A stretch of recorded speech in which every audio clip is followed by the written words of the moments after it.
Evet, bu gerçekten çok vahim ve çok trajedik bir konudur. Buna yetkililerin el atması gerekiyor.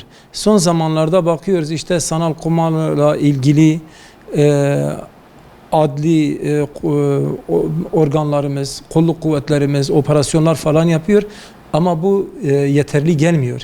Çünkü öncelikle bu sanal kumarın getirdiği tahribatlar ve bunun kaynağına bir baktığımızda ana kaynak bu bankaların gençlere, özellikle de gençler bu tuzağa düşüyor. Nasıl düşüyor? Gençler ya daha 18 yaşına yeni geldiği gibi bankaya gidiyor, bir hesap açıyor veya üniversiteye gidiyor, bir hesap açması gerekiyor. Hesap sonra da bankalar hemen diyor ki sana bir kart verelim hemen bir kart gönderiyor. Önce 5.000 lira, 10.000 lira, 20.000 lira 4-5 ay içerisinde düzenli ödeme yaptığı zaman, çünkü ben bu tuzağa, bu felakete düşen birkaç gençle de böyle bir konuştum, sohbet ettim ve ondan sonra ne oluyor? Gidiyor cebinde 100.000 liralık, 200.000 liralık kartı buluyor. Ve gençler de maalesef bugün hem sanal ortamlarda, bu sosyal medya dediğimiz var ya, bu kötü siteler işte kestirmeden lüks hayat, israflı hayat, birbirine bakıyorlar, birbirine özenti. Yok efendim ben bu parayı Piscoin'den kazandım. Yok işte şurada şans oyunu var. Yok bilmem şeker oyunu var. Yok bilmem portakal oyunu var falan falan. İşte bu affedersiniz pisliğin adı farklıdır. Hemen o gençler de gidiyor bir bulaşıyor. Önce de yani yaptığımız bu işe bulaşmış olanları konuştuğumuz önce diyor ki küçük bize kazandırıyor. Mesela 1.000 lira oynuyorum, bakıyorum 10.000 lira kazandım ve daha sonra tam müptela oluyorlar, oraya bağımlı hale geliyorlar. Hani bu sigara içenler gibi tiryakidir ya, ve ondan sonra bir bakıyorsun kaybediyor. Kaybedince o bankadan çektiği kredi kartındaki onu çekiyor, o da yetmiyor. Sonra ne oluyor? Gidiyor işte evinde, ailesinde, çevresinde borç, tefeciler falan filan. Gençler bunalıma düşüyor. Bunalıma düşünce eğitimden de kopuyor. Eğitim, bugün gençlerimiz geleceğimiz diyoruz. Geleceğimizin teminatı da eğitimle tamamlanıyor. Bugün bakıyorsun ki gençlerin çoğu eğitimden kopuyorsa, başarısız oluyorsa bunun ana nedeni bu. Bunun için ne yapılması gerekiyor? Bir, bu bankacılara bir düzenleme gelmesi gerekiyor. Bazen fabrikacı, memur gidiyor bir krediye başvuruyor. Yok diyor 3-4 tane kefil getir, yok şöyle yap, yok böyle yap. Vermiyor, ama bu gençlere böyle bir sınırlama getirmesi gerekiyor. Gençtir sonuçta babasının parasıyla okuyor. Desteğiyle okuyabiliyor. Daha bir mesleği yok, daha hayat tecrübesi yok. Ne yapmalı? Burada işte meslek sahibi olmadan, işte görev sahibi olmadan verebileceğiniz rakam bu kadar. Onun üstünde bankaların vermemesi gerekiyor. O bir. İkincisi, bu sanal kumarlar hep bu dijital ortamda.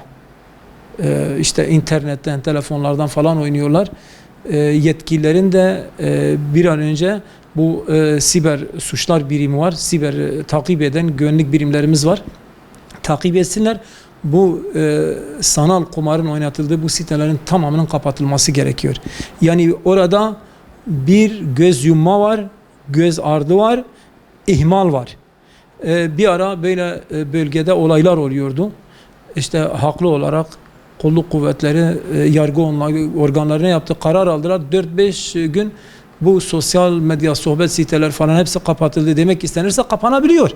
Yani bu sanal kumara telekomünikasyon yetkilileri, uzmanlar oradan hemen bakıyor ki sanal kumardır, onun önüne geçmesi gerekiyor. Bu sahte para, ne diyorlar? Bitcoin diyor, ben onlara Piscoin diyorum. Yani o da bu şeye teşvik ediyor. Para ortada yok. Onunla oynuyorlar, farklı şeyler oynuyorlar. Bunun hem sistem üzerinde engellenmesi gerekiyor, hem de gençlerin böyle aşırı yüksek paralara emek sarf etmeden, çünkü para nasıl kazanılacağını bilmeden, alın teri dökmeden bu bankaların kredileriyle buna çok rahat ulaşması, bir önü kesilmesi gerekiyor. Tedbir alınması gerekiyor. Çok kolay. Bu ikisi de devlet organlarımızın yetkisindedir. Yani bunu bir an önce önlesinler. Aksi takdirde bir bakıyorsun son zamanlarda dikkat edersek gençlerin çoğu eğitimde başarısız oluyor. Çünkü niye? Diyor ki ben okuyacağım, atanacağım, dur buradan filanca diyor, birbirlerini bir de teşvik ediyorlar. Bunların misyonerleri var.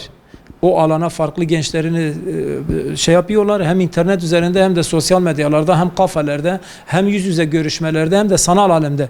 Ya işte bu şöyle yaptı, şöyle oynadı, zengin oldu, villa aldı, bilmem araba aldı, lüks araba aldı, şöyle yaptı, yat aldı, bilmem ne yaptı, yazlık aldı, şunu yaptı. Halbuki yalan.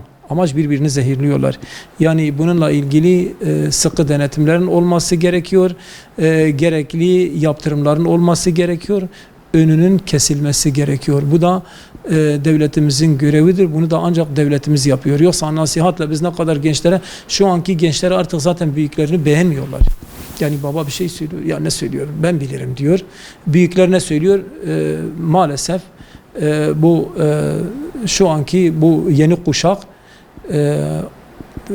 babasını, atasını, örfünü, adetini ondan çok çok uzaktır. Hep sanal alem, sanal bir dünyada rüya aleminde gibi. Yani bu sanal alemin de bazı çok kötü siteleri var. Gençleri manevi anlamda, ahlaki anlamda zehirliyorlar.